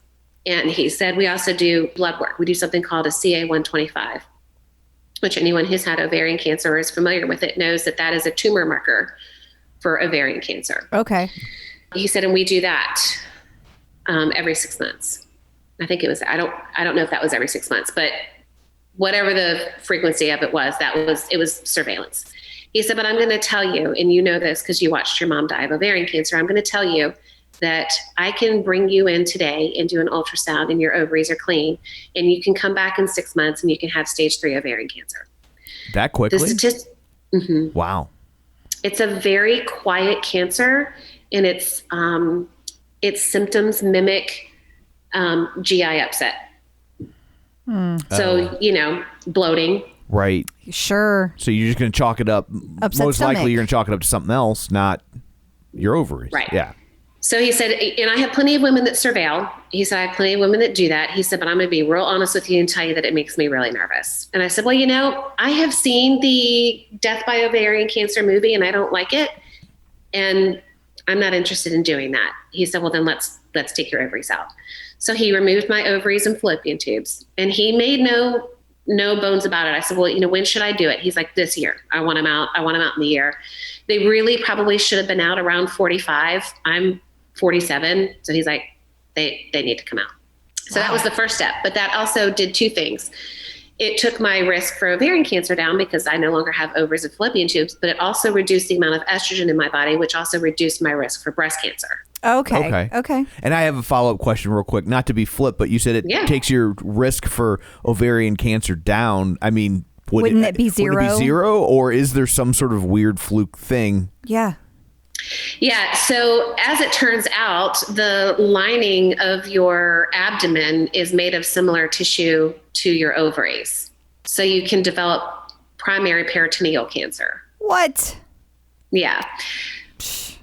But I mean, it took my risk from like 20% to like 1. Sure. Yeah. Kind of back down to normal. Yeah. Yeah. Exactly. I was just curious when you were like, they took them out so it reduced the risk. And I was like, but wait, like, doesn't that? I don't think you'd be the only one asking that question. So I think it's a good question. Something that's not there. Yeah. Cause cancer. Okay. Yeah, got it. No, that was a fair question. Yeah, fair. So, then when they took out my ovaries, it took my, overall, my lifetime risk for breast cancer, and it cut it in half. So I went from 85% to, 40%. All right. That's a nice reduction, right? Absolutely. But it's still a significant still a lot, number. Yeah. And so that was something that I grappled with for a while. And I thought, well, if my airplane had a 40% chance of crashing, would I get on it? No. Right. No. So let's remove the breasts. Okay. And that tool that Stanford developed really helped me figure out how I wanted to handle this too, because it doesn't show you it doesn't show survival statistics because no one knows that. But what it showed me depending if I just did surveillance, if I started removing things, it showed me what my risk was for developing that kind of cancer, what my risk was for having a recurrence, for needing chemotherapy. So it was really a helpful tool because I went into this thinking, I'm just surveilling everything. Why do these BRCA women take their breasts off? This is ridiculous. Like, we've got good technology in mammograms and MRIs. Why did they do this? And then I looked at this tool and I thought, when you remove all these parts, and my risk for breast cancer is now less than general population. Wow. Oh. So removing those organs, body parts, does it do anything to you other than now you couldn't have any more children should you have been at the point in your life where you could still have children? Is there anything else that like I'm not thinking of that it does to you? Like, threw me into instant menopause. Okay.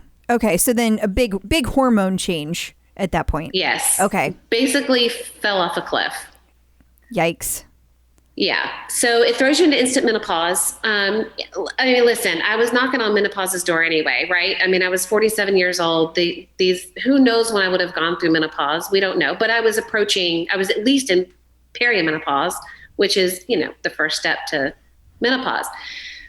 But the other thing that it does too is the earlier you go into menopause or the earlier you take out those ovaries or having a hysterectomy, that estrogen does also help with bone density, which is why osteoporosis is a thing for women who are in menopause. Okay. Because estrogen helps with bone density. It also helps with heart health. Gotcha. So women in their 30s who have this done, that's a real concern for them. Yeah. Right. That's a long time. Yeah. You explain all this so well. Yeah. It's a lot of measuring the benefits, the pros and the cons. But I think you make a good point in that, like, that was you were pretty close to that point anyway. You weren't really like escalating how quickly, or accelerating rather, how quickly that was going to occur. So that seems like the lesser risk in that scenario. In your case, yeah, definitely. Yeah. I mean, and I had kids. I was done having kids. I mean, God, if I'd gotten pregnant again, I probably would have jumped off of a cliff. I mean, when they're 14 and 16, you're virtually home free. That is exactly our ages, so we hear you. Yeah. So you get. I'm like, I would not do a baby right now. Are you kidding me? That might be the worst possible thing that could ever happen to me right now. Yeah, I just get shuddered thinking of like, them graduating from high school when I'm 70. I have friends that have made that choice, and God love them. For other people, that's great. It's just not a choice we would want to make. No, thank you. Exactly. So yes, I was like, you can have my ovaries. I'm done with them. I'm pretty sure they're pretty shriveled up anyway. So take them. So in that interim period between when you had kind of found out this information and made that decision, but they hadn't started any of these procedures yet, like, were you like Were you pretty anxious, or were you just like, well, I mean, you're talking, a month or two and it'll be good? Like, what was your mood like? Yeah, it was pretty stressful. So found out in May of 2019 that I had this mutation, started meeting with doctors and genetic counselors, and, met with several physicians because let's face it, I had the luxury to be able to plan for these. My life was not currently in jeopardy under the threat of cancer. I did not have cancer. Right. So I had the ability to interview physicians, and I did. I picked my physicians. And I went with one physician, one breast surgeon, and I ultimately decided against him and found a woman that did my mastectomy. And thank God I did. She was amazing, had an amazing experience. But I took that time. So that time between discovery and surgery was spent meeting with a lot of physicians, talking to other BRCA patients, talking to other physicians, just bouncing ideas off of friends. I mean, really just kind of vetting this out. I'm somebody who needs all of the information before I can really move forward. Once I feel like I've got all the information, then I feel like I can make my decision. So in October of 2019, that was my first surgery. And that was the ovaries and fallopian tubes first. And I knew that I was going to start with that first. It was the easiest surgery. It was laparoscopic. I mean, it was outpatient. I was in and out of surgery in like 30 minutes. It probably took them longer to put me to sleep than it probably took him to remove my ovaries. Gotcha. So it was a super easy surgery. And I also got the biggest bang for my buck, if you will. I took out my ovaries, and at the same time, not only did I reduce my risk for ovarian cancer, I cut my risk for breast cancer, while I was there. It's a twofer. Yeah. Makes perfect sense. Exactly. So did that in October, and I knew that was the only surgery I was doing in 2019. I was like, I need to see what menopause is going to look like for me, because I'm really hitting the menopause brick wall. And my mom's not here, so I can't ask her, what was menopause like for you? I don't even remember what age she was when she went through it. And of course, my dad's like, I don't know. So I tried to block it out. Yeah, I asked as few questions as possible. Yeah, he's like, I'm pretty sure that I was out of the house for a solid year. But so it was definitely anxiety producing, because then your mind plays weird tricks on you, because here you're thinking, gosh, I never thought that I would have ovarian cancer. Well, crap, what if he opens me up and I already have ovarian cancer? Right. Wow. Yeah. Yeah. You don't think about those things. And then the anxiety around, what is menopause going to look like for me? And am I making the right decision? Because I could do all this and never have gotten cancer. And you'll never know. You'll never know. Yeah. It's like when you're laying in bed at night and you think about someone breaking in, and then you hear every noise. Mm-hmm. Yeah. Right. That's exactly right. Right. Wow. So there's a whole lot, because nobody is telling you what to do. Unlike someone who has a disease or has ovarian cancer or breast cancer, their doctors are saying, this is what you need to do in order to save your life. Right. So it's a lot more of you having to make very, very large decisions. Wow. Yeah. A lot of pressure. A lot of pressure, because I also know that it's going to take me down for a while. Right. And I've got a family. Right. And I mean, I'm fortunate enough that I stay home with my children, but I stay home with my children. So right. who's I'm doing that so that my husband can work. Right. So, so there's a lot of second guessing. It was definitely it's been a very long 18 months, very stressful. And then, hey, throw COVID in. Right. Yeah. Right. So now I need to have my breasts removed. Right. So I want to get that done. Right. Because the longer I have them sitting on my body, the more at risk I am for developing breast cancer. So in January, we had this plan that I would have my breasts removed in June, because, we were going to go on a family vacation and we were going to do all these great things. I remember family vacations. Yeah, that was a thing. Yeah. So we were going to do all these great things. And then COVID hit and nobody was doing anything. And my surgeries are considered elective, and elective surgeries were stopped. And I needed to go in for my annual breast MRI, but, it was in the beginning of the pandemic. I was scared to go in. Nobody was doing anything. So that added an extra layer of anxiety onto it. But I also knew that this had to be the year. I knew that the anxiety of scans every 6 months and waiting to hear those results and potential rescans, because that happens with MRIs where they see something and you have to go back in and it's typically nothing. But now in the back of my head, I might have breast cancer. So it really wears on you. Yeah. Yeah. That's just a lot of general maintenance. Yeah. Yeah. It's like everybody's used to going at least once a year to the doctor, making your rounds once a year. But whenever they call you back in for anything, it's stressful. And then whenever you have to add in multiple stops, that's a lot. That's a lot to deal with, and a lot of anxiety, like you said. Yeah. Yeah. So I met with my breast surgeon, and I told her, I said, I kind of want to pull the trigger on this. And she's like, listen, right now, hospitals are even safer than they ever have been, because we're all so weirded out by this, and we don't have patients coming in for elective surgeries, and we don't have patients coming in for surgeries that they actually really need. So we're pretty empty right now. So she's like, maybe it's not a bad time to do it. So my husband and I discussed it. We thought about it, and we moved forward with the June date. And I knew that I wanted to try and get everything done, all surgeries and reconstruction done in the same calendar year, because, insurance. Insurance, sure. Right. So we figured June was enough time for hopefully the pandemic to settle down. And it was enough time to go through all the reconstruction that everything would be in the same calendar year. Okay. And that I would hopefully be feeling good by Christmas. So that was the goal.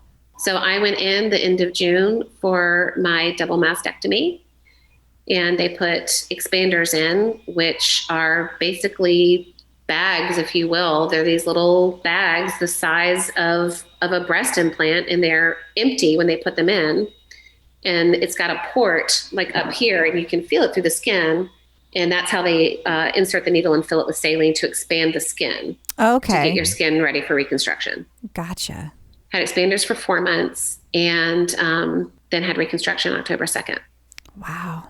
So does insurance, do they cover that part too? Or I didn't know, since it was elective, if they get douchey about it. It might depend on the insurance too, to be fair. No, yes, they did cover it. They absolutely covered it. And I don't want to speak out of turn, but I believe that one of the genetic counselors said to me, I cannot be denied coverage for BRCA-related surgeries because I have a genetic predisposition to breast and ovarian cancer. Pretty much they pay, they pay for the surgery, they pay for the reconstruction. They pay for mastectomy bras. They pay for mastectomy pillows. Insurance will pay for quite a bit. Wow, that's obviously great. It depends on your insurance. Sure. Yes, of course. I feel like if we went back through the archives, there was probably a giant PR nightmare for insurance companies at some point that led to them doing that. Like that doesn't sound like something that they would willingly be like, sure, we'll do that. No. Well, just think of the number of women that get breast cancer. Right. 1 in 4 women develop breast cancer. That's crazy. Or 1 in 4 or 1 in 8. I think it might be 1 in 8. But anyway, and think of how big organizations like Susan G. Komen are, that have brought so much awareness. They're definitely, insurance companies have come a long way, and they covered the mastectomy, they covered the reconstruction. Now, if I don't like the way they look, will they cover a revision? I don't know. Maybe not. Gotcha. Right. I mean, yeah, I get that. And I get that. That's more subjective. Yeah. Like if it's a lot harder. That's a lot of harder sell. It's like one is medically necessary, one is not medically necessary. So that's a little bit different. Okay, so you had your surgery in October. So it was November that I saw your post that you were able to get back on your bike, your comeback ride. So that was what, November 23rd, if I remember correctly? I believe so. It was recent. Yes, it was really like 2 weeks ago. Wow. So what was that like? I was really excited to get on my bike. So one of the things that I did, and one of the things that I credit Peloton with, was it gave me a place to basically forget about what was going on, to get into shape, because I trained for my surgeries. Because again, I had the luxury to be able to do that because I was not fighting cancer. So I had the ability to get myself into as good physical shape as I could. I was already in good physical condition to begin with, but I really started focusing, knowing that, this part of my body was going to be disrupted, getting everything as strong as I could. Being cardiovascularly strong helps you recover from anesthesia and all that stuff a lot faster. Just being healthy helps you recover a lot faster. So rode up to my first surgery, had the mastectomy, got on the bike 2 weeks after mastectomy. Wow. And rode and took it easy, did a recovery ride. And that felt really good. And then trained up to Exchange. And then I had some additional private pay work done while I was under. Gotcha. So you're already there. I had a tummy tuck. Yeah. Right. I had a tummy tuck. Yeah. I delivered 2 kids. Yep. Had 2 C-sections. Turns out that I had pretty bad diastasis recti, which is where your ab muscles separate. Yep. Creates all kinds of back issues, which I have. That is not, but I'm going to tell you straight up, that's not why I had the surgery. I had the surgery because I didn't like what was happening to my abdomen. Totally get it. Totally get it. Much respect. Again, you were already there. You're already there. You might as well. Yeah. And truthfully, if I hadn't done it then, it was never happening. Yeah, but I think it's a lot harder to heal from that than any of the other things you did, right? It was a pretty brutal recovery because she had to stitch my abdominal muscles back together. If it had just been removing excess skin, that would have been a lot easier. She had to bring my ab muscles back to where they belong. Yikes. And stitch them. Ow. So truthfully, that's what kept me off the bike longer. Okay. Yeah. I could have gotten back on the bike 6 weeks post-op. Okay. I could have gotten back on the bike. She keeps you up. She kept me from doing any cardio because, I mean, it is what it is. We're going to talk nipples now. Sorry. It's all right. No, you don't have to apologize to me. I talk nipples all the time. She's like... Might be a slightly different reason. I'm going to venture to guess that you've not had this conversation before. So I was luckily able to keep my nipples because a lot of women who go through mastectomy can't keep their nipples, particularly if they've got breast cancer. They just take everything. Okay. Yeah, that makes sense. I was able to keep mine, but because she basically hollowed out my breasts, right? So there's no more fatty tissue there. Your nipples do wonky things. Okay. Oh, okay. So they needed to be moved because implants are not the shape that I was anatomically. Absolutely. It was not my natural shape. So my nipples were placed on, where they were on my old breast. Now I've got, implants that are shaped very different than my breast. So she had to move my nipples. And because of that, she didn't want my heart rate going over 100. She wanted the blood flow to continue to make sure that they stayed alive. Yep. So I would have been off the bike for 6 weeks, but then you throw in the tummy tuck and I was off for a little bit long. I think I was off 8 weeks. Okay. I mean, that's still pretty quick given everything that you went through, but I know it does not feel quick. Yeah, I know that. I'd come down, I'd look at my bike. I'm like, one day we'll be back together. And I kept threatening my plastic surgeon. I was like, when can I get on my bike? When can I get on my bike? She's like, I have seen some of those Peloton workouts and they're hardcore. No. I was like, listen, I'm not doing... They do have the classes out there where you can dance on the bike. I said, that is not the class that I take. I'm a purist. I like the traditional indoor cycling class. I occasionally will do the dancing on the bike. It's not my favorite thing, but that's not the class that I'm drawn to. Right. So I said, you don't have to worry about all that stuff. I said, and because I'm a yoga teacher, I've also learned to listen to my body.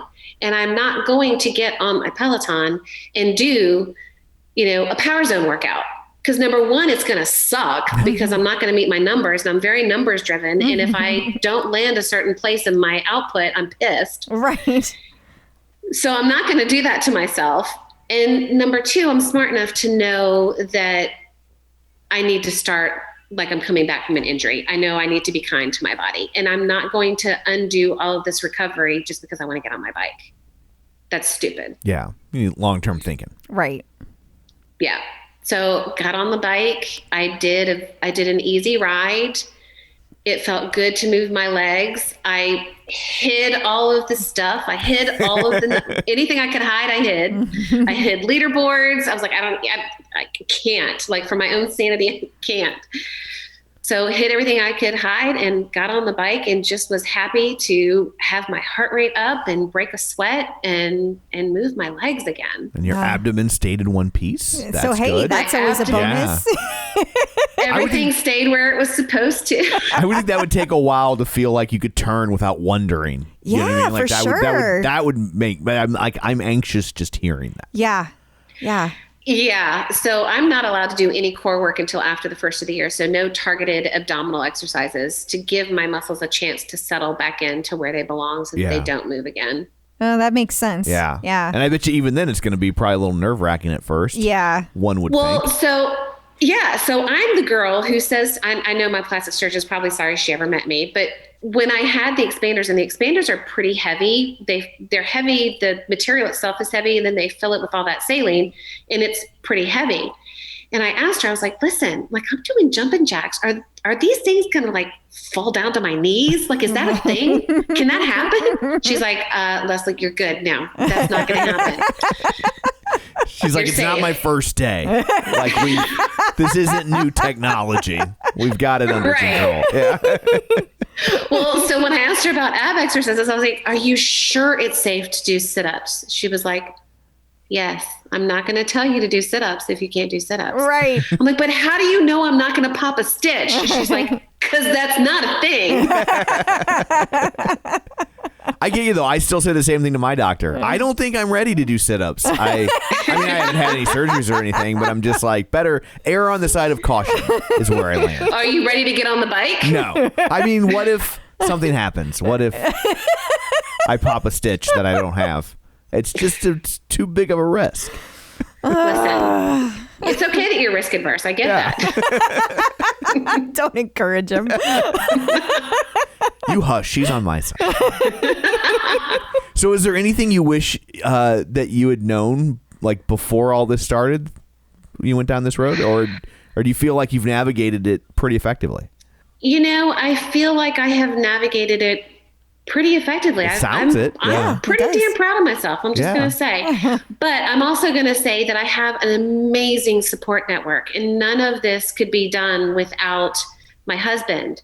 I mean, the guy was waking up every 4 hours to make sure that I had my pain medication. Aww. And still getting up and going to work. Like, he didn't even wake up with our kids when they were babies.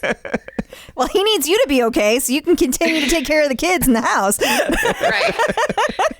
I mean, let's face it. Nobody ate a good meal while I was down. Lots of pizza. I did also, though, in fairness, at mastectomy, I had a meal train for a solid 2 months. We had people bringing us food. Oh, wow. That's fantastic. So I handled it well because I had the support that I needed. Right. Yeah, totally. And then is there something that if someone's listening that you think that they should know, or that do you think maybe their takeaway should be from your experience? Gosh, I have a few things. Primarily, like the first thing that pops to my mind is get a second opinion. Get a second opinion, get a second opinion, get a second opinion. Make sure that the doctors that you land with are working for you. Make sure that you click with them. So quickly, my first breast surgeon, I asked for a second opinion from his female partner, and he told me no. What? You can do that? I mean, I guess you can, but that's... Sure. I've never heard of a doctor saying, no, you can't have a second opinion. That's kind of like baked into the whole concept. Well, they cannot be happy about it. He told me, he was like, you can get a second opinion, but not from my partner. You need to leave the practice. I was like, awesome, I'm leaving. Wow. So I guess he was worried to pit them against each other somehow or something. I don't know what the concern was. It's irrational because in my mind, from a pure business standpoint, don't you want to retain the patient in your practice, whether you operate on them or your partner operates on them? You still get that revenue. Right. So from a pure business standpoint, why wouldn't you? And also in today's world, you think that he'd be sensitive to the fact that, like, you know, a woman knows, might want to talk to a woman about something like this. That's not crazy. Like, how? I mean, that makes sense to me. A woman has a woman's body, so she would understand your concerns in a way that a man wouldn't. I mean, or may not. I shouldn't say wouldn't, but may not. No, it would be. Even if the man understands, it's not going to be in the same way. It's not going to be from a first-hand perspective. So it doesn't mean that a male doctor couldn't understand or be compassionate, but it's not going to be. It won't be in the same way by virtue of definition. Well, I'm glad that you got your second opinion. Yeah. Yeah, so I did. So, and it turned out that I had one of the most fantastic teams for me. I had one of the most fantastic teams, and I couldn't have asked. It ended up being an all-female team, which I didn't go in wanting an all. I just went in wanting the best physicians, male, female. The gynecologist-oncologist who removed my ovaries and fallopian tubes was a male. He was phenomenal. Loved him. Great. So I really didn't care who did the surgery. I just wanted to make sure that whoever I did got me. Right. Yeah. So that's the first thing, is make sure that you have a surgeon that you really click with. And if you don't, and you've got questions and you think that they might not be right for you, find another doctor. It's not hurting anybody. Go and get another opinion. You can go back to the guy that you saw if that turns out to be the one that you liked. Fine. Like dating. Right. Exactly. Play the field. You can go back to the first one. It's okay. Absolutely. Now you'll know. So that's my first piece of advice. And then the other thing that I would say is, the healthier you go into your surgeries, the faster you recover. So if you have the ability to get yourself into shape, if you have the ability to do some cardio and some strength training, the healthier you go in, the healthier you come out, the faster you recover, the faster you bounce back, and the faster you're back to your normal life. All of that is true. Great advice. Absolutely. Great advice. And the less complications, truthfully, the less complications you have. Because if you've got the musculature to be able to get yourself out of bed and get moving and work your lungs and get your blood flowing, less blood clots, you get the anesthesia out of your body faster, you more beneficial for you. Yeah. Yeah. So it sounds like that you, based on everything you've said, you've worked on your fitness, on purpose. It was very purposeful. Now that you've kind of been through all of this and you also rode your Peloton throughout, what was the community like for you? Were you able to interact with the community and were they supportive of you? I didn't really. None of my hashtags were breast cancer related or any kind of cancer related. And I had really actually just became sort of active in the Peloton Facebook group. Okay. I didn't even know there was a thing until recently. So there was community in that, the high-fiving while I was riding was pushing me, forward, and seeing someone if it was a live class or an on-demand class and seeing who was in there now, having people above me that I was chasing or so, so that, and that can be fun too, if you get someone who's chasing you, who high-fives you after they pass, or you pass them and they high-five you. So there was that sort of support. I am not a person who I do not need a workout partner to work out. Mm-hmm. I do it, number one, because I like the way I feel when I'm done. I know that it's good for me. So I don't necessarily need the community to keep me going, or to keep me showing up, but it definitely keeps me going. Awesome. But after I made that post, which I struggled with even coming out and saying anything, the response was amazing. It was out of control. So my teens were like, Mom, you've got 7,000 likes. Holy cow. Hang on. Here's the real headline. You did something to impress a teenager? Yeah. That's crazy. I mean, somebody needs to put your name in the record books right now. Mom's got some street cred now. Yeah. So that's incredible. That was pretty crazy. Even I was like, whoa. They'd probably take it right back to, but I mean, it's Facebook. That's old people. Do it on TikTok. Yeah. It's basically Instagram for old people. Yeah. That's so funny and true. Well, if you would like some more followers, would you like to share your leaderboard name and how you came up with it? So my leaderboard name is cycling to the number 2 sanity, because I have always felt like exercising, and in particularly cycling, literally keeps me sane. My students, when I would come into the room and I would start the class, would be like, all right, you guys, I've had a bad day. They're like, oh, if she's had a bad day, this is going to be a rough ride. She's going to kill us. Because that's where I get out my aggression. I can walk in angry, pound it out on the bike, and leave a much happier person. Yeah.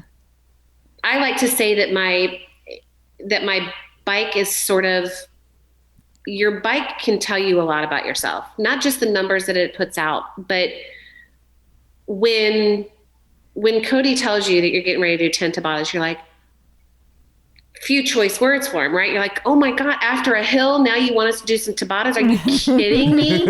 I'm out.